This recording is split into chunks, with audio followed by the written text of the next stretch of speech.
দুনিয়াতে দুইটা গরুর লড়াই করেছিল, একটা গরুর শক্তি থাকার কারণে আরেকটাকে পরাজিত করে ফেলেছে। কিয়ামতের ময়দানে যে পরাজিত দুনিয়া হয়েছিল ওই গরুটা ওই ষাট আল্লাহ রাব্বুল আলামিনের আদালতে আল্লাহ রাব্বুল আলামিনের কাছে বিচার দিবেন, মামলা দায়ের করবেন। আল্লাহ, দুনিয়াতে তুমি আমাকে একটু শক্তি কম দিয়েছিলা আর তাকে একটু শক্তি দিয়েছিলা, কিন্তু সে আমাকে রকমের ফেলে দিয়েছে। আল্লাহ রাব্বুল আলামিন বলবেন, যা আজকে তোমাকে শক্তি দিলাম ওকে তুমি একটা গুঁতো দিয়ে দাও, ওকে একটা আঘাত করে দাও। কিয়ামতের ময়দানে যখন দুইটা ষাঁড় দিয়ে আঘাত করা হবে, দুনিয়াতে যেই ষাঁড়টা আঘাত পেয়েছিল কিয়ামতের ময়দানে ওই ষাঁড়টা আঘাত দিয়ে দিবে। এটা হলো তাদের বিচার হইল। কিন্তু মানুষের বিচার হলো কিয়ামতের ময়দানে যারা হক দুনিয়াতে নষ্ট করেছে, সন্তানের হক যদি বাবাই নষ্ট করে, বোনের হক যদি ভাই নষ্ট করে, ভাইয়ের হক যদি ভাই নষ্ট করে ফেলে, দুনিয়ার ভিতরে যারা যে হক মুসলমানের হক নষ্ট করেছে, কিয়ামতের ময়দানে আল্লাহ রাব্বুল আলামিন যদি কাউকে তার আমলের কারণে পছন্দ করে, একজন মানুষ তার একজন বছর হক নষ্ট করেছিল, কিন্তু যে লোকটা হক নষ্ট করেছিল ওই লোকটা আল্লাহর কাছে অনেক ভালো মানুষ, অনেক নিরাময় করেছে। এখন এই মুহূর্তে দুনিয়ার থেকে যে কোনো কারণে তার ভাই হক নষ্ট করেছিল, তার বুড়ের হক নষ্ট করেছিল, বা তার মায়ের হক নষ্ট করেছিল, এরকম ভাবে হক একটা নষ্ট করেছে, কিন্তু ওই লোকটা কি আল্লাহ তাকে পছন্দ করে। কিন্তু কিয়ামতের ময়দানে আল্লাহ রাব্বুল আলামিন এই বান্দাকে যেহেতু পছন্দ করে, এই জন্য তার পক্ষ থেকে হক করে হক আদায় করে দিতে হবে। এটা যদি আল্লাহ তাআলা দয়া হয়, আল্লাহ যদি দয়া হয়, তাহলে আল্লাহ রাব্বুল আলামিন হক করে হক নিজের পক্ষ থেকে আদায় করে দিতে হবে। কিন্তু ওই রকম তো পছন্দ কি হতে হবে নাকি আল্লাহর কাছে?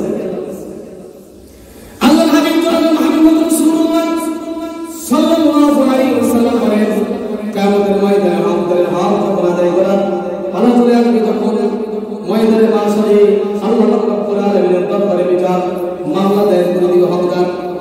রব্বুল আলামিন, দুনিয়ার বুকে আমার ভাই আমার হক নষ্ট করেছিল, মা বলবে সন্তান আমার হক নষ্ট করেছিল, বাবা বলবে আমার সন্তান আমার হক নষ্ট করেছিল, বোন বলবে আমার ভাই আমার হক নষ্ট করেছিল, সন্তান বলবে আমার পিতা আমার হক নষ্ট করেছিল।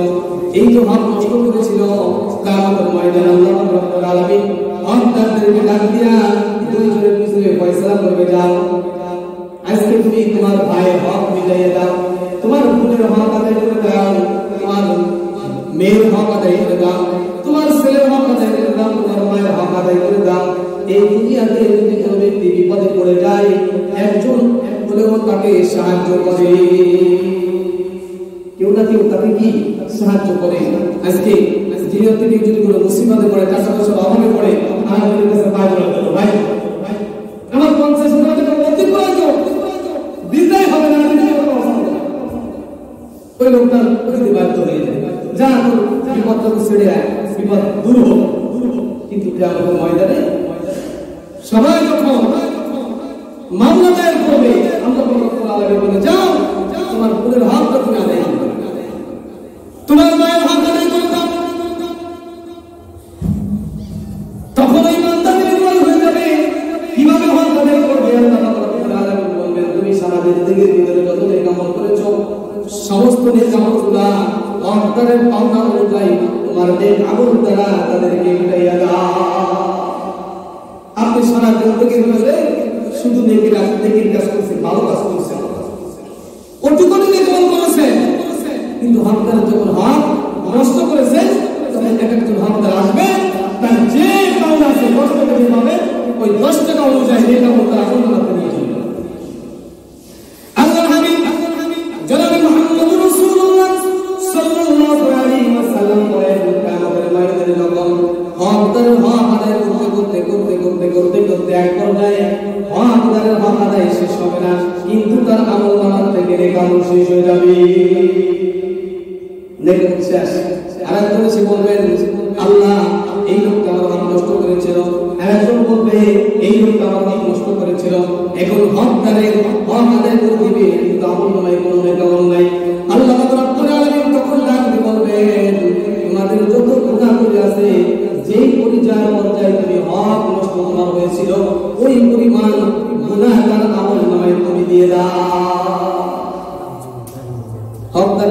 আল্লাহ তাআলা যদি ইচ্ছা করে তিনি নিজের থেকে পাওনা আদায় করে দিবেন, তা না হলে দুনিয়ার মানুষের কাছ থেকে প্রত্যেকেই তার হকের হক আদায় করে দিতে হবে। এরপরে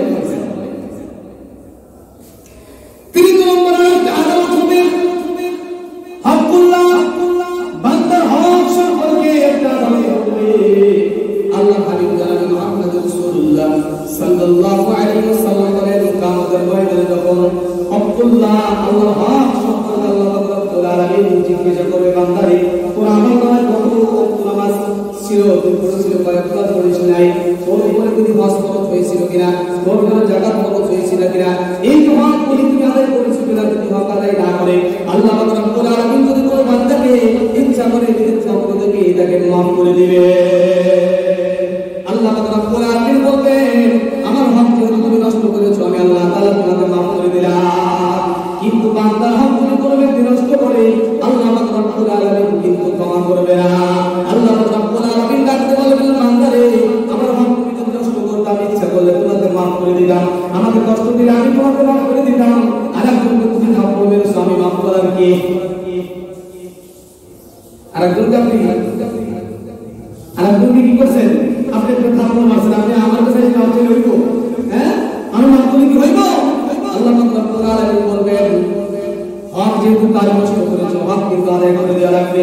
আর আমি আল্লাহ তাআলা হক তোমরা যারা আদায় করে দাও, তোমরা যারা হক নষ্ট করেছো, আমি আল্লাহ তাআলা যাকে ইচ্ছা তাকে মাফ করে দেব।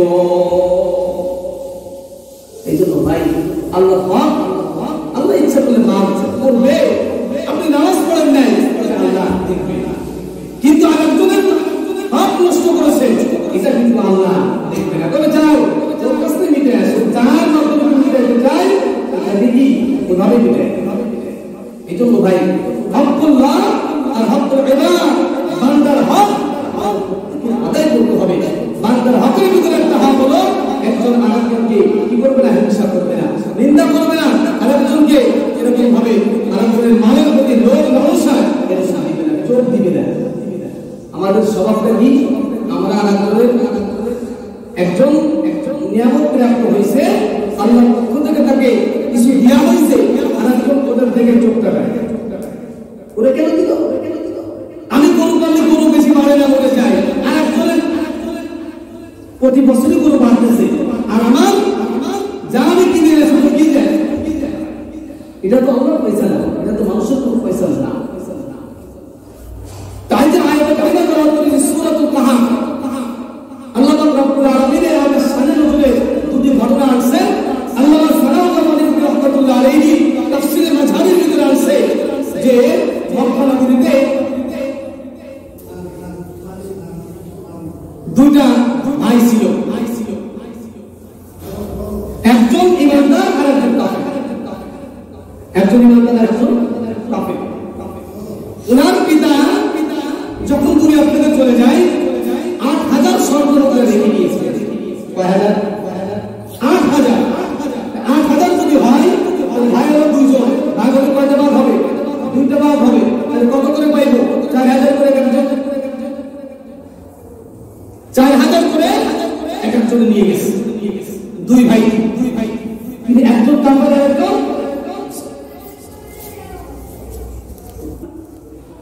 দুই ভাই সম্পত্তি সমান সমান বন্টন করে নিয়ে গেছে।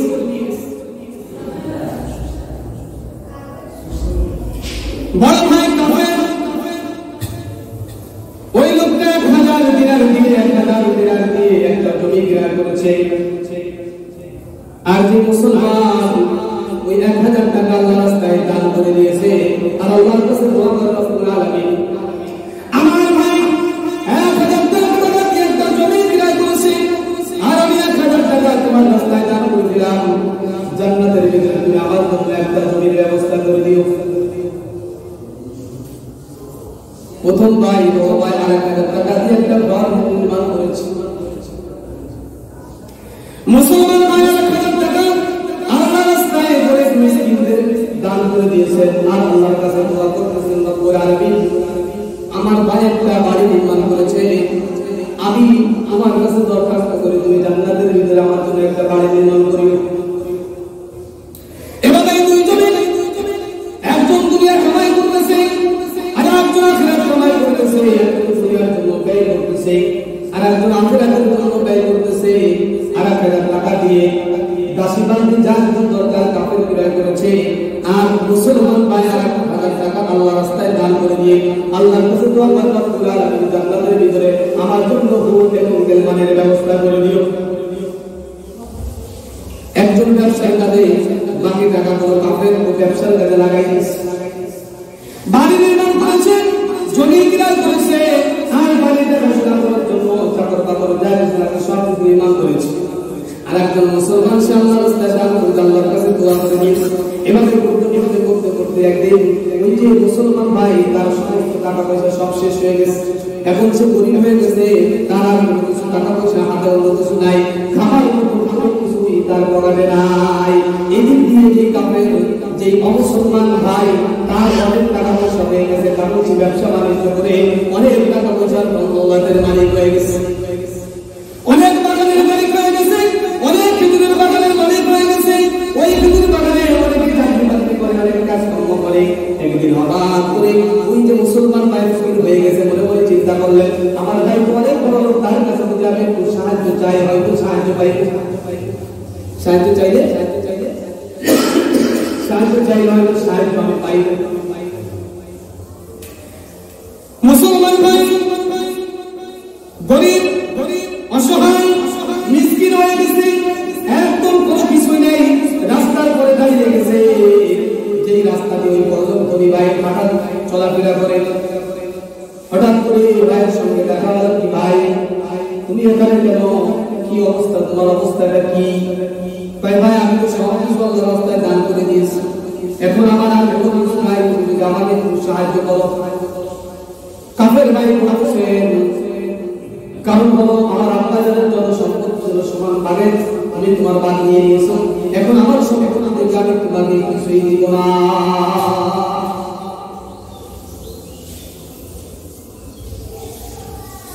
মুসলমান ডাকতে বলতেছেন ভাইজান আল্লাহ আপনাকে অনেক দিয়েছে, এর থেকে যদি আপনি আমাকে কিছু দেন আপনার কোনো ক্ষতি হবে না।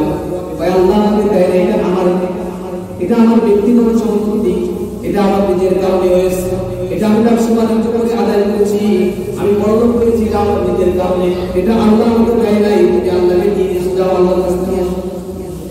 তুমি যে আল্লাহকে দিছো ওই আল্লাহর কাছ থেকে কি নিয়ে আসো, আমার কাছে তোমার কোনো কিছু নেই। গরিব মুসলমান ভাই অনেক বুঝাইলো, বলতেছেন ভাইরা এই টাকা পয়সা সম্পত্তি সবকিছু স্থায়ী ছেড়ে তোমাদেরকে চলে যেতে হবে, আর আখিরাতের জান্নাতের জন্য কিছুদিন না পাঠাও। আল্লাহ পাক রব্বুল আলামিন বলেন ইয়া আইয়ুহাল্লাযীনা আমানু তাকুল্লাহা ওয়া তানজুর নাফসুম মা قدمت لغد واتقوا الله إن الله خبير بما تعملون الله رب العالمين সমস্ত মানুষদেরকে ডাকো মুসলমানেরা তোমরা দুনিয়া থেকে যা কিছু ইনকাম করতেছো টাকা পয়সা দান করতেছো আমি আল্লাহ রব্বুল আলামিনকে তোমরা আগামীর জন্য কিছু পাঠিয়ে দাও যেই জামানার কোনো শুরু হবে শেষ হবে না ওই জামানায় যদি শান্তিতে থাকতে চাও দুনিয়ার থেকে কিছু ওই জামানার জন্য কিছু পাঠাও তোমরা যে আপন করো সব আপন সম্পর্কে আল্লাহ রব্বুল আলামিন খবর রাখেন নসিহত মুসলমান ভাই খুব হয়ে গেছে বড় ভাই কাফের এই মানব কাছে নসিহত করতেছে কিন্তু নসিহত করে কাজ হচ্ছে না এবার ধনী ব্যক্তি লাগতে বলতেছেন এই দেখো আমার অর্থনীতি এই যে আমার খাদেম এই যে আমার টাকা পয়সা এই যে আমার বাড়ি সব আমার নিজের ইনকাম হয়েছে এটা আল্লাহ আমাকে দেয় নাই এটা আমার ইনকাম হয়েছে এরকম ভাবে যখন হিংসা করা শুরু করে দিল গৌরব শুরু করে দিল লোক যখন শুরু করে দিল আল্লাহ পাক রব্বুল আলামিন বলেন ওয়া দাখালা জান্নাতাহু ওয়া সালিবু লিনাফসিহি গৌরব অহংকার নিয়ে যখন তার বাগানের ভিতরে প্রবেশ করলো বাগানের ভিতরে যখনই প্রবেশ করেছে আল্লাহর লীলা খেলা আল্লাহ পাক রব্বুল আলামিন আসমান থেকে একটা আগুনের গোলা পাঠিয়ে দিয়েছেন আগুন করে ওই বাগানটা একদম পুরো সারকার হয়ে গেছে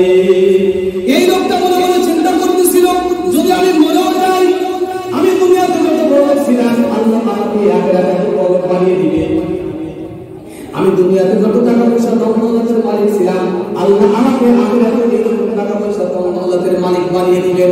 আর আল্লাহ পাক রব্বুল আলামিন বলেছেন না এই দুনিয়া অস্থায়ী, দুনিয়াটা কি দুনিয়া অস্থায়ী আখিরাত চিরস্থায়ী। এই দুনিয়াতে আখিরাত কামাই করতে হবে। যদি কোনো ব্যক্তি অহংকার করে আল্লাহ পাক রব্বুল আলামিন আল্লাহর হাবিব জনাবে মুহাম্মদ রাসূলুল্লাহ সাল্লাল্লাহু আলাইহি ওয়াসাল্লাম এক হাদিসের ভিতরে বলেছেন তোমরা অহংকার করো না, হিংসা করো না, কারণ হিংসা হলো সকলের মূল। যে লোকটা হিংসা করে আল্লাহ রাসূল সাল্লাল্লাহু আলাইহি ওয়াসাল্লাম বলেন যদি কোনো ব্যক্তির ভিতরে অহংকার থাকে, হিংসা থাকে, ওই লোকটা পুরো সারকার হয়ে যায়, যেভাবে সূর্য কাটে আগুন ধরিয়ে দিলে পুরো সারকার হয়ে যায়। এই লোকটা মনে মনে চিন্তা করতেছিল আমি দুনিয়ার ভিতরে যা কিছু পেয়েছি সব কিছু আল্লাহ পাক রব্বুল আলামিন কোন আয়াতের ভিতরে আল্লাহ পাক রব্বুল আলামিন বলেন ওয়ালাউলা ইয তাকুনতা কুলতু মা শাআল্লাহ লা কুওয়াতা ইল্লা বিল্লাহ। যখন ধ্বংস হয়ে গেছে তখন মুসলমান ভাই বলতেছেন কি ব্যাপার ভাই অহংকার কেন করলা? অহংকার পতনের মূল। হিংসা করা যাবে না, আল্লাহ পাক রব্বুল আলামিন দিয়েছেন। তুমি যদি বলতে এটা সব কিছু আল্লাহর পক্ষ থেকে হয়েছে, যখন তুমি অহংকার হিসেবে অহংকারে যখন বাগানের ভিতরে প্রবেশ করলে আল্লাহ কিন্তু অহংকার পছন্দ। তুমি যদি অহংকার না করতা তাহলে আরো আরেকটা ঘটনা তাফসীরের ভিতরে আসছে যে একটা লোকের কয়েকটা সন্তান, কিন্তু অনেক বড় লোক মানুষ, অনেক সম্পত্তির মালিক, অনেক টাকা পয়সার মালিক। এই লোকটা মৃত্যুর আগে তার সম্পত্তির যা কিছু উপার্জন হতো একবার নিজের জন্য রাখতো। কয়বার? একবার নিজের জন্য রাখতো, আর দুইবার গরিব মিসকিন অসহায়দের মধ্যে।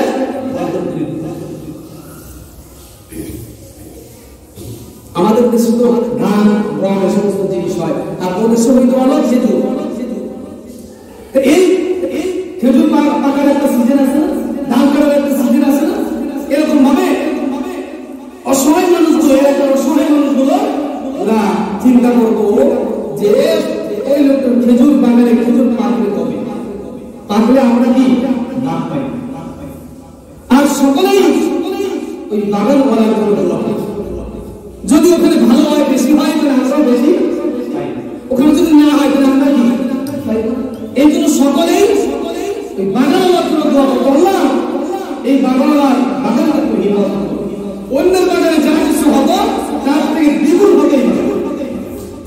এই লোকটার যত বাগানগুলো ছিল সমস্ত বাগানে বেশি হতো, এবং এই লোকটা যখন বাগানের খেজুর পাড়তো পাওয়ার আগে এলাকার একটু ঘোষণা করে বহুমুক্তির সকাল থেকে আমার বাগানের খেজুর পাওয়া হবে, যারা অসহায় মানুষগুলো আছে সবাই বাগানে চলে আসবে, সবাইকে তার হক বুঝে দিতে হবে। এই লোকটা মৃত্যুর আগ পর্যন্ত এভাবেই চালিয়ে গেছে। মৃত্যুর পরে তার কয়েকটা সন্তান রেখে গেছে, কেউ বলেছেন 3জন অথবা 4জন সন্তান রেখে গেছে দুনিয়ায়। দুনিয়া থেকে চলে যাওয়ার পরে এবার পরবর্তী মৌসুমে যখনই ফল খুব ভালো হয়েছে আর এলাকার সবাই বড় মানুষ করেছে না, সবাই আল্লাহ এই সম্পত্তি যদি ভালো থাকে আমরা কিছু পাইব, আর এই সম্পত্তি যদি ভালো না থাকে আমরা কিছু সকলে দোয়া করে আমরা দিশও বেশি এবার চাই যাই গোপনে পরামর্শ করে লোক মানুষের কত নিচেই নামাইতে পারে। চারবারে উত্তীর্ণ হয়ে বলতেছেন এতদিন যাবত আমরা কিছু আমার পিতাকে বলি নাই, আমরা আমার পিতা ভুল কাজ করে গিয়েছে, আমরা কিন্তু ভুল কাজ করবো না। এতদিন যাবত আমার পিতা ভুল কাজ করে গেছে, আমরা ভুল কাজ করবো না।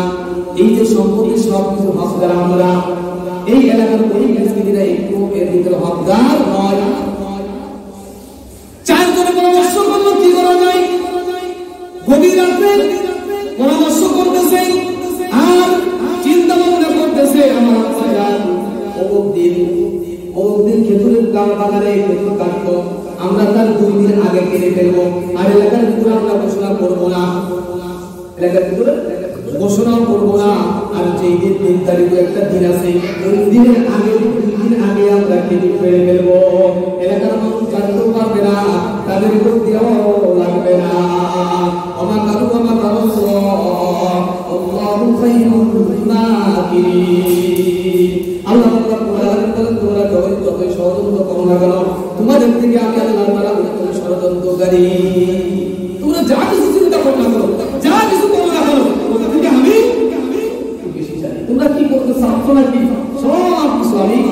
এই খবর জানি। তাফসীরের ভিতরে আসছে যখন এই দুই লোক এই ভাইরা মিলে 2 দিন আগে যখন বাগানের ভিতরে প্রবেশ করবে, শেষ রাতে ওরা ঢুকবে, এই রাতেই আল্লাহর পক্ষ থেকে গজব নাযিল হয়ে গেছে। আগুনের বৃষ্টি। কিসের বৃষ্টি? আগুনের বৃষ্টি হলে গাছপালা থাকে, বাস পড়ে না। আমাদের দেশে আমরা বলি কি ঠাডা পড়ছে, ঠাডা যদি কোনো গাছের উপরে পড়ে কয়েকদিন পরে যায় না, আর আগুন ধরলে তো অত দেরিও করে না, সাথে সাথে কি কিতাবের ভিতরে আসছে সকালবেলা যখন এই ভাইরা মিলে জমিনের ভিতরে গেছে, জমিন আর খুঁজে পাইতেছে না, খেজুর বাগান আর খুঁজে পাই না। কি ব্যাপার, আমাদের খেজুর বাগান তো এখানে ছিল, কই গেল খুঁজে আর পাওয়া যায় না। যখন সকাল হয়েছে দেখে সমস্ত খেজুর বাগান পুড়ে ছাই হয়ে গেছে।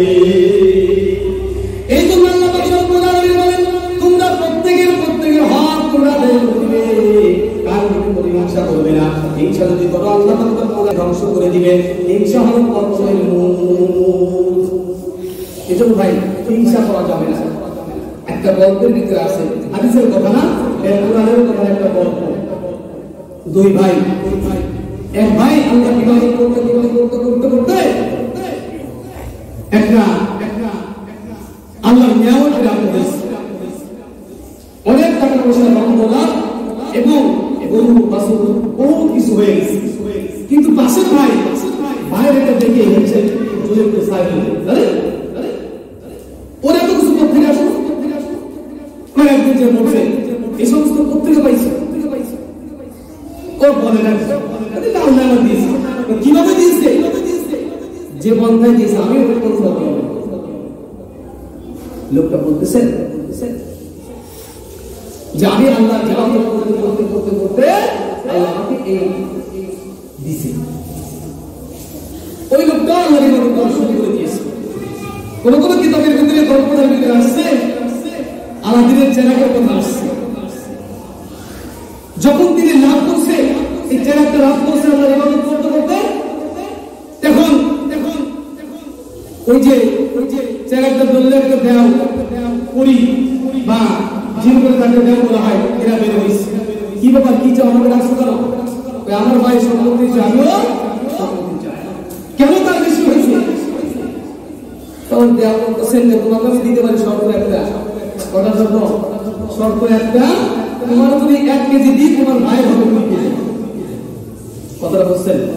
তোমার আমি দিতে পারি, তুমি যদি 1 কেজি চাও তুমি 1 কেজি পাবে, কিন্তু এর বিপরীতে তোমার ভাই 2 কেজি পাবে। তুমি যদি একটা চাও একটা পাইবা, তোমার ভাই পাবে 2টা। তুমি যদি একটা গরু চাও তুমি একটা গরু পাইবা, তোমার ভাই পাইবে। দরকার নেই, চলে গেছে। স্ত্রীর কাছে খবরটা বলছে, স্ত্রী বলে তুমি তো বোকা, না পাওয়াতে তো এই পাওয়াই ভালো ছিল, সে বেশিরভাগ কোন সমস্যা কি? আবার পরের দিন যে আবার ওই চেহারাটা বসছে, আবার আসছে। এবার বলতে আমি রাজি, শর্ত তোমার একটাই, তুমি একটা গরু পাইলে ও পাইবে। এবার ঠিক এরকম ভাবে করতেছে, করতে এরিয়াটা চাইলে ওর ভাই কি হয়ে যায়, খুঁজে পেয়ে যায়। এখন হিংসা তো আরো বেশি চলবে। কি করা যায়? ওরে পরামর্শ দিতেছে, আরে বোকা, এবার চাও যে আমার একটা ধ্বংস হয়ে যায়, আমার একটা ধ্বংস হলে 2টা ধ্বংস হবে। এভাবে ধ্বংস করতে করতে সব ধ্বংস করে দিয়েছে। এবার বলতেছেন তাহলে তুমি আমার একটা হাত ভেঙে দেবে। দেওয়াকে বলতেছে মানে হিংসা মানুষ কিটা করতে পারে, নিজের ভাইয়ের চোখ মুখে অন্ধ করে দিয়েছে। আমার একটা হাত নষ্ট করে দেয়, আমার একটা হাত নষ্ট করলে কথা অনুযায়ী ওর কয়টা হবে? 2টা। এবার আমার একটা পা নষ্ট করে দাও, একটা পা নষ্ট করে দিলে তার হাতে হাঁটা যায়, এক হাত নষ্ট করে দিলে আর একটা হাত দিয়ে কাজ করা যায়। কিন্তু এর তো করে একটা, ওর কয়টা? 2টা ভাঙায় গেছে। এখন বলতেছে যে আবার একটা চোখ নষ্ট করে দাও। যখন একটা চোখ নষ্ট করে দিয়েছে, কথা অনুযায়ী তার ভাইয়ের 2টা চোখ নষ্ট হয়ে গেছে। এ তো মানুষের কি? মানুষের হিংসা। মানুষের ভিতরে হিংসা এমন কাজ করেছে যে আপন ভাইয়ের সহ্য করতে না পারে নিজের ভাইয়ের চোখটাই নষ্ট করে দিয়েছে। একটা কিতাবের ভিতরে আসছে একটা জেলে বড় একটা মাছ, অনেক আগের কথা, বড় একটা মাছ পাইছে। উনি মনে মনে চিন্তা করতেছেন এই মাছটা যে বাজারে নিয়ে যায় তো 20 থেকে 25 টাকা দাম হবে। এইরকম মাছ আশেপাশে কয়েক গ্রামে বা কয়েক এলাকার ভিতরে এরকম মাছ কেউ পায় নাই, এটা আমি রাজার দরবারে নিয়ে যাই, রাজা খুশি হয়ে আমাকে কি বেশি টাকা। গল্প কিন্তু এরকম শিক্ষা আছে, গল্প বলতেছি কিন্তু এর ভিতরে কি আছে? শিক্ষা আছে। যদি আপনি শিক্ষা নিয়েছেন, আপনি শ্রবণ করেন। হিংসা মানুষকে কত কিছু করতে পারে। আজকে হিংসার কারণে তো ভাই হত্যা করতেছে, হিংসার কারণে ভাই ভাইকে জবাই করতেছে, হিংসার কারণে সন্তানের হাতে বাবা তুলে দিতেছে। মাস্টারি রাম দরবারে চলে গেছে, রাজার দরবারে চলে গেছে। রাজা মশাই মাছটা দেখে খুব খুশি, এত বড় মাছ, এত সুন্দর মাছ আগে কখনো দেখে নাই। খুশি হয়ে 500 টাকা পুরস্কার দিয়ে দিয়েছে। মাছটার দাম ছিল 30 টাকা, দিল 500 টাকা। পাশেই বসা ছিল তার স্ত্রী, হিংসায় চলে যাইতেছে। যে মাছটার দাম 30 টাকা, রাজা মশাই খুশি হয়ে 100 টাকা দিতে পারত, কিন্তু 100 টাকার বদলাতে 500 টাকা কেন দিল? হিংসায় এই কাজটা একটু ভালো করে নাই। মাছ ধরা চলে যাইতেছেন, স্ত্রী স্বামীকে ডাক দিয়ে বলতেছেন, আপনি নাকি এলাকার বাদশা, কিন্তু আমার মনে হইতেছে আপনার থেকে বড় আর কেউ নাই। স্বামীকে বলো করাই করে স্ত্রী হিংসার কারণে। এবার স্বামী ডাক দিয়ে বলতেছেন, কি ব্যাপার, কি হয়েছে? এই মাছটার দাম বেশি বেশি বলে 50 টাকা, আপনি 100 টাকা পুরস্কার দিলে হতো। সে খুশি হয়ে 100 টাকা নিয়ে চলে যাইত, 500 টাকা দেওয়ার কোনো প্রয়োজন ছিল না। স্ত্রী বলতেছেন, ওকে ডাকেন, দেখে ওর কাছে 500 টাকা দিয়ে আপনি 100 টাকা ওকে নিয়ে। রাজা বলতেছেন, এটা কি কাজটাকে ঠিক হবে? আমি রাজার পক্ষ থেকে যখন একজনের পুরস্কার হিসেবে দেওয়া হলো, ওকে এবার ফিরে দেওয়া যায়? এটা তো রাজার মান সম্মানের হানি। কি করা যায়? স্বামী স্ত্রী পরামর্শ করতেছেন। মহিলা মানুষ বিচক্ষণ, মহিলার ভিতরে এমন বিচক্ষণতা আছে, একান্তরতি মনে করে চিন্তা করতেছেন মহিলার ভিতরে বিচক্ষণতা কি, একটু পরীক্ষা করা যায়। জঙ্গলের ভিতরে ফাঁকা রাস্তায় হাঁটতেছে, হাঁটতে হাঁটতে হাঁটতে হাঁটতে পুকুরের কাছে গেছে। পুকুরের কাছ থেকে পানি পান করে সামনের দিকে চেয়ে দেখে একটা সুন্দরী মহিলা। আল্লাহ নবী বলে চিন্তা করেন, মহিলাদের ভিতরে মেয়েদের ভিতরে বিচক্ষণতা কি আছে, একটু পরীক্ষা করা যায়। যখন ওই মহিলাটা কাছে আসার পরে আল্লাহ নবী ডাকতে বলতেছেন, মা তোমার কাছে আমার একটা প্রশ্ন, মহিলাদের ভিতরে কি বিচক্ষণতা আছে আমি একটু দেখতে চাই। কাপড় মহিলাদের ভিতরে কি বিচক্ষণতা আছে দেখতে চান? মহিলাদের কিন্তু হঠাৎ বুদ্ধি, দেখো জানেন আপনারা, হঠাৎ বুদ্ধি। আপনি একটা প্রশ্ন করবেন, হঠাৎ জবাব দিবেন, তাদের ভিতরে কেমন যেন মনে হয় যে প্রশ্ন হয়ে গেছে, হঠাৎ বুদ্ধি।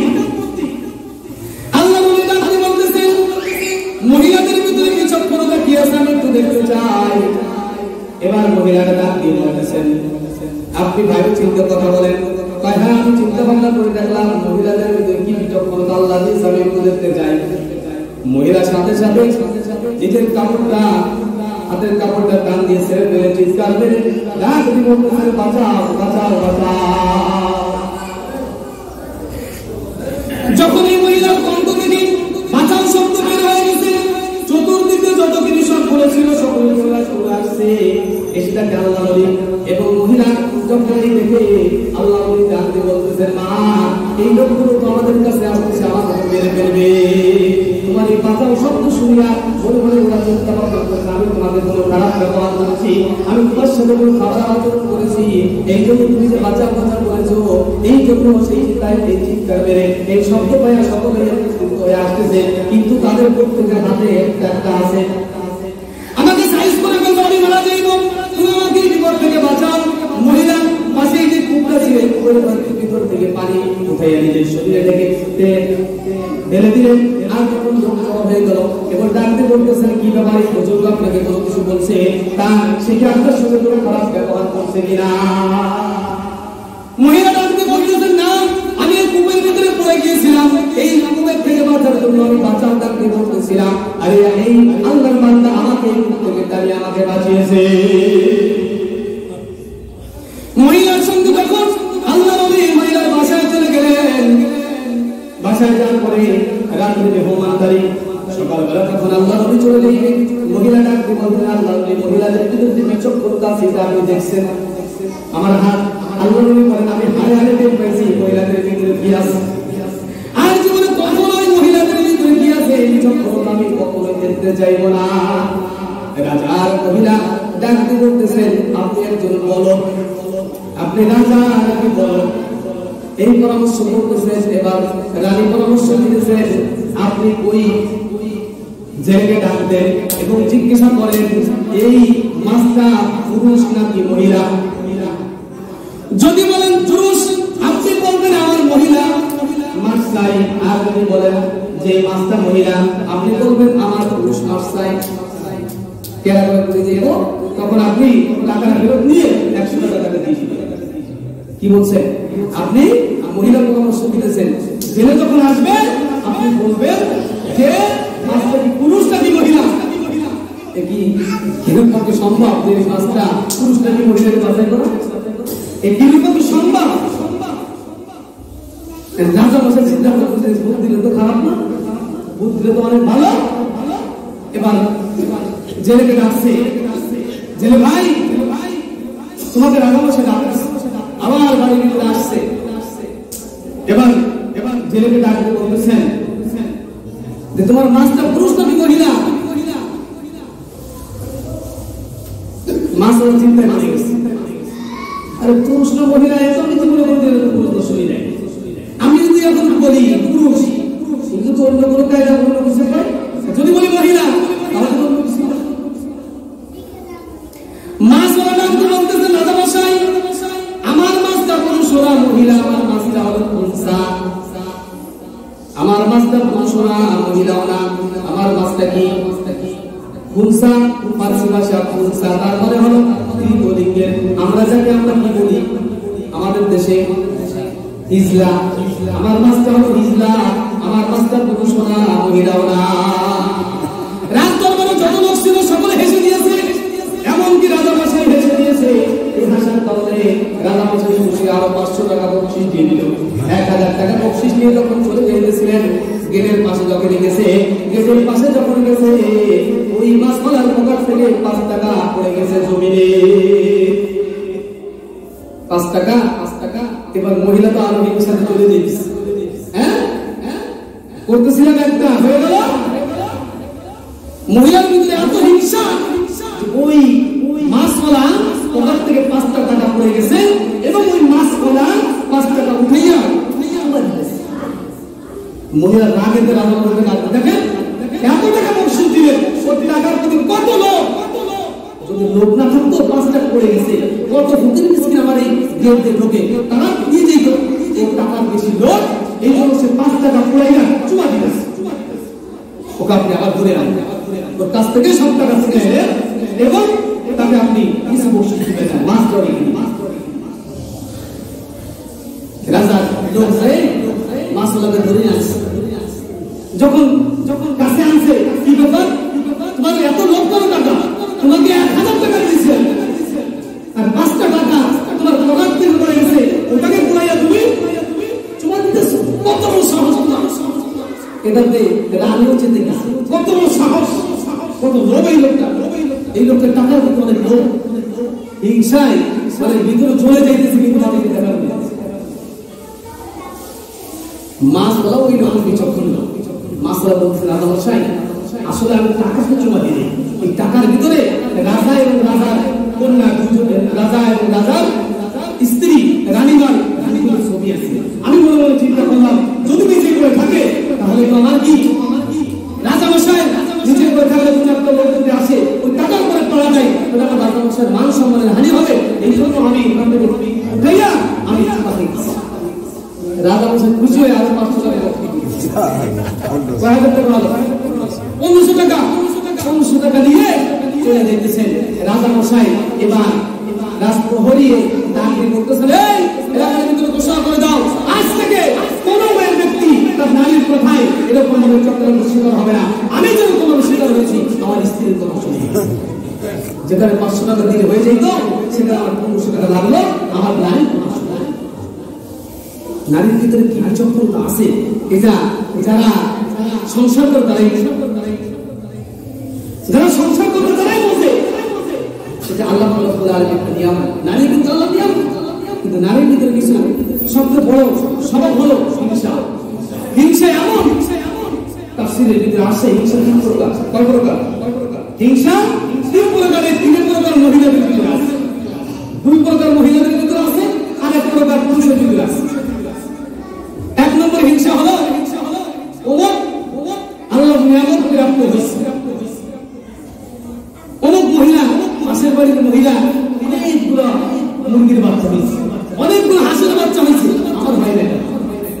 আল্লাহ কাছে আল্লাহ রাতে একটা শিয়াল পাঠাই যাচ্ছে, আর এক মহিলা হিংসাতে আল্লাহ কাছে যে রাতে একটা শিয়াল পাঠাই দাও, সব কি নিয়ে যাও।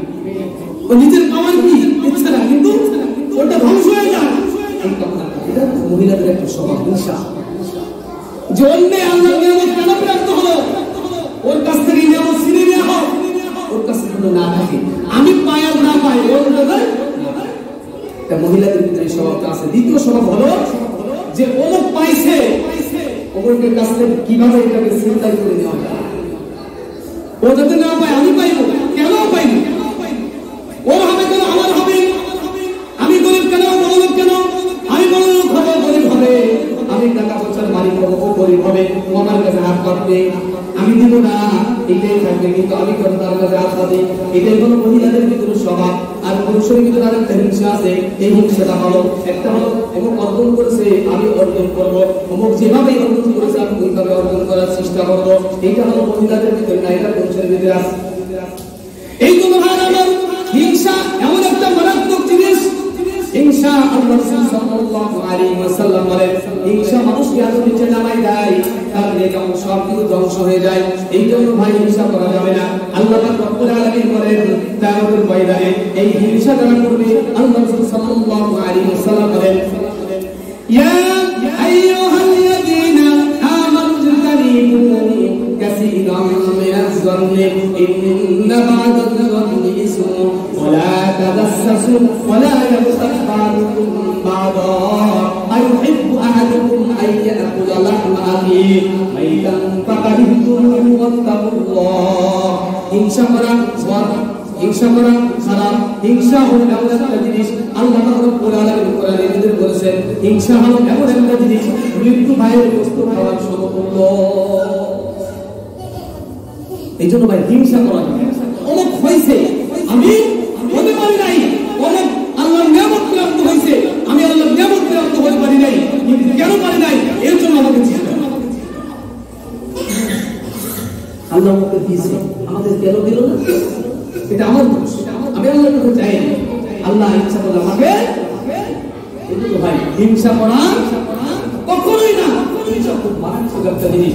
আল্লাহ রাসূল সাল্লাল্লাহু আলাইহি ওয়াসাল্লাম এক হাদিসের ভিতরে বলতেছেন, লা তাবাগু ওয়া লা তাহাসাদু ওয়া লা তাদাবারু তাকুনু ইবাদাল্লাহি ইখওয়ানা। আল্লাহ রাসূল সাল্লাল্লাহু আলাইহি ওয়াসাল্লাম বলেন, তোমরা একজন আরেকজনের সঙ্গে দুশমনি করো না, একজন আরেকজনের সঙ্গে দুশমনি করো না। এই হিংসার কারণে দুশমনি বাড়ে। হিংসার কারণে কি বাড়ে? দুশমনি বাড়ে। হিংসার কারণেই দুশমনি বাড়ে। দ্বিতীয় নম্বর, ওয়ালা তাহাসাদু, তোমরা হিংসা করো না। ওয়ালা তাবাগু, গোপন ভেদ, গোপনীয় জিনিস তোমরা প্রকাশ করো না।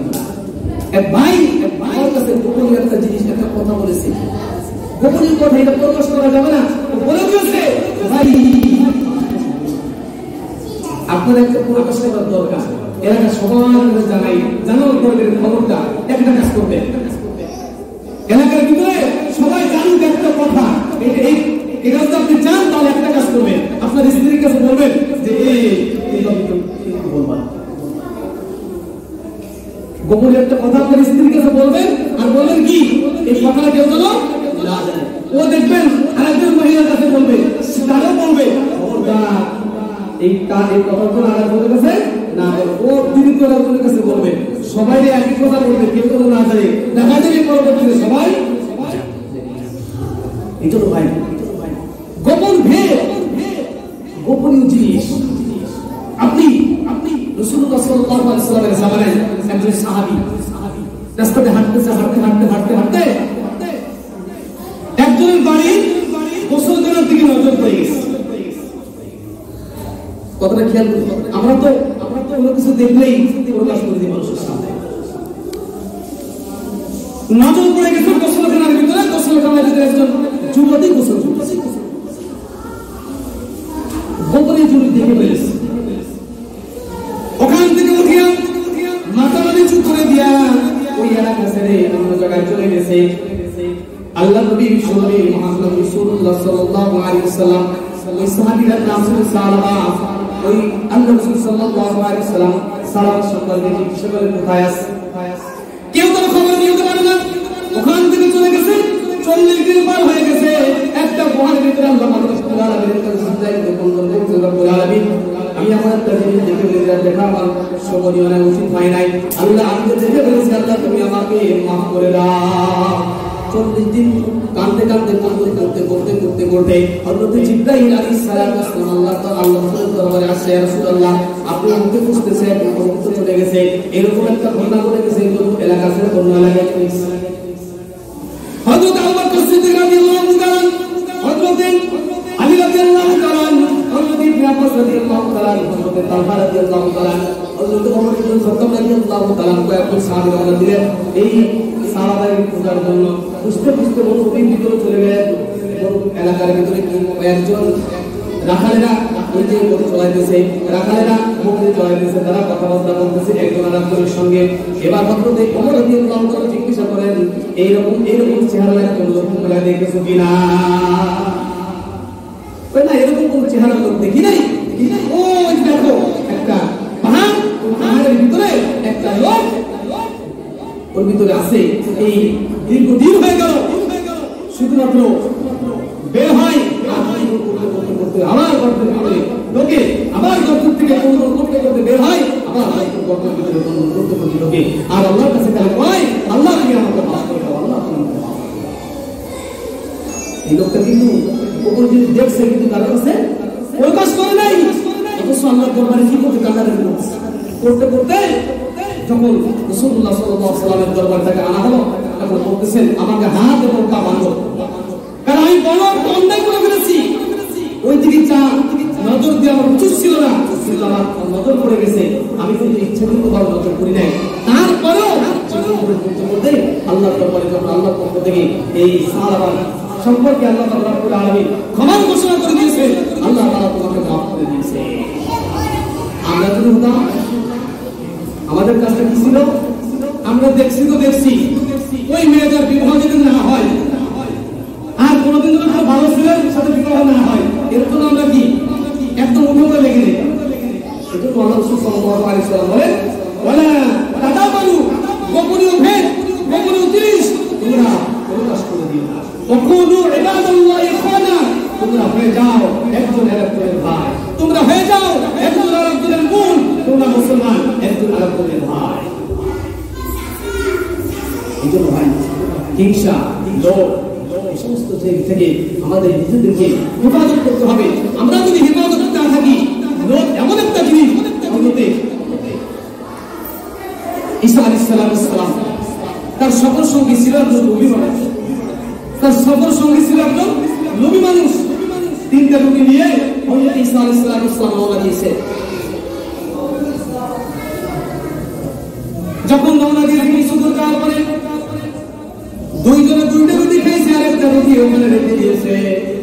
হযরত ঈসা আলাইহিস সালাম পানির সন্ধানে গিয়েছেন, এসে দেখে 2টা রুটি হারাইছে। লোক কিন্তু 2জন, একজন গেছে পানি আনতে, আর একজন রুটি ওখানে বসেছিল, রুটি গায়েব। হযরত ঈসা আলাইহিস সালাম জিজ্ঞাসা করেন, বাইরে রুটিটা কোথায় গেছে? আমি জানি না। একজন নবী তার সামনে মিথ্যা কথা বলল, আমি জানি না। এবার হযরত ঈসা আলাইহিস সালাম রুটিটাকে সঙ্গে কিছু দূর অগ্রসর হওয়ার পরে আল্লাহ নবী হযরত ঈসা আলাইহিস সালাম সমুদ্র পার হলেন, পানির মধ্যে পার হয়ে গেল। ওইবার যে বলতেছেন ওই আল্লাহর কসম করে বলি, যে আল্লাহ তাআলা আমাদের দুজনকেই পানির মধ্যে হাঁটাই পানি নিয়ে আসছে, ওই আল্লাহর কসমকে বলি, বড় তিনটি রুটিরা কে খেয়েছে? কয় হুজুর জানি না তিনটি রুটিরা কে খাইছে। লোক ছিল কয়জন? দুইজন। একজন হচ্ছে পানি আনতে, আর একজন ছিল রুটি কে খাইছে। ঈসা আলাইহিস সালাম আবার রওনা দিলেন। কিছু দূর যাওয়ার পরে জঙ্গলের ভিতর থেকে হরিণকে ডাক দেওয়ার, হরিণ এদিকে আসো। হরিণ কাছে আসেন, জবাই করলেন। জবাই করে দুজনে পাকাইয়া খাইলো। তারপরে হাত দিয়ে বলতে বললেন, হরিণ তোমার স্থানে তুমি চলে যাও। আল্লাহর কুদরতে হরিণ জীবিত হইয়া স্থানে চলে গেলেন। এবার হযরত ঈসা আলাইহিস সালাম এই লোকটাকে ডাক দিয়ে বলেন, ওই আল্লাহর কসম করে বলি, যে লোকটা দিয়ে আল্লাহ তাআলা আমাদেরকে এই কষ্ট খাওয়াইলো, আবার খাওয়ানোর পরে এই বকরিটাকে এই হরিণটাকে আবার জীবিত করাই দিল, ওই আল্লাহর কসম করে বলো তিনি তো রুটিটা কে খাইছে? জানি না। লোক লোভে পাপ পাবে, লোক ছাড়ে না বাপেরে। কথার ভিতরে একটা আছে, লোক ছাড়ে না বাপেরে, লোভে পাপ পাবে কিন্তু মৃত্যু। ঈসা আলাইহিস সালাম বিশাল এক মরুভূমির ভিতরে গেলেন। তিন জায়গায় বালু এরকম ভাবে একত্রিত করে ফুটবলের মতো একটা বালু তিনটাকে স্তূপ করলেন। আল্লাহর কাছে দোয়া করে, আল্লাহ এই বালুর স্তূপকে তুমি স্বর্ণে পরিণত করে দাও। আল্লাহ পাক রব্বুল আলামিন তিনটা বালুর মতো টুকরা, তিনটা স্বর্ণের টুকরা হয়ে গেছে। ঈসা আলাইহিস সালাম তার সবসঙ্গীকে বলতেছেন, এই এক ভাগ তোমার আর এক ভাগ আমার। তিনি তো আরেকটা ভাগ আছে, এই লোকটা রুটি খেয়েছে, ওই লোকটার পাইবে তৃতীয় ভাগ। লোভে ছাড়ে না পাপেরে, আর পাপে ছাড়ে না পাপেরে, লোভে পাপ পাবে কিন্তু মৃত্যু। ঈসা আলাইহিস সালাম যখনই বলছে তৃতীয় স্বর্ণের স্তূপ ওই লোকটাই পাবে, যেই লোকটা তৃতীয় রুটিটা খাইছে। ওই লোকটা বলেন, হুজুর আমি তৃতীয় রুটি খাইছিলাম, তৃতীয় রুটিটা আমি খাইছি, কিন্তু তিনবার আমাকে বলা হলো কেন অস্বীকার করলাম? এমন স্বীকার করলে কেন? স্বীকার কিছু করছে স্বর্ণের লোভে। ঈসা আলাইহিস সালাম তিন টুকরা সততাকে দিয়ে বললেন, তুমি চলে যাও, এখন তুমি আমার সঙ্গে সম্পর্ক করতে পারবে না, চলে যাও। ওই লোকটা তিনটা টুকরা নিয়ে চলে গিয়েছে। ইতিমধ্যে আরো তিনজনের সঙ্গে দেখা, তিনজন ছিল ডাকাত।